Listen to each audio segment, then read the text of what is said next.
আসসালামু আলাইকুম। আজকে দেখাচ্ছি বেগুন টমেটোর অসাধারণ একটা রেসিপি। আমরা এখানে আধা চামচ লবণ, আধা চামচ হলুদ গুঁড়ো, আধা চামচ মরিচের গুঁড়া দিয়ে বেগুন এবং আলু কেটে রেখেছি সেটা মাখিয়ে নিব। তারপর তেলের মধ্যে ভেজে নিব।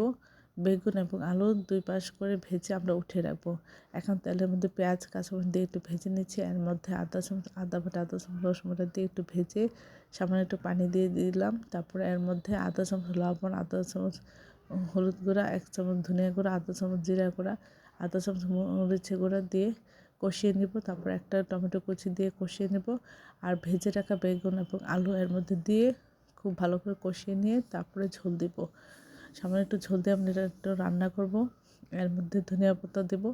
এটা খেতে অসাধারণ হয়েছিল। আশা করি এই রেসিপিটা আপনারা একবার হলেও ট্রাই করবেন, তখন বুঝতে পারবেন এটা কতটা মজার হয়। সবাই আমার চ্যানেলটি লাইক কমেন্ট শেয়ার দেবেন, সাবস্ক্রাইব করবেন, প্রিয়জনকে বেশি বেশি করে শেয়ার দেবেন। আমার চ্যানেলে সব রকম রান্নার রেসিপি রয়েছে, আশা করি দেখবেন।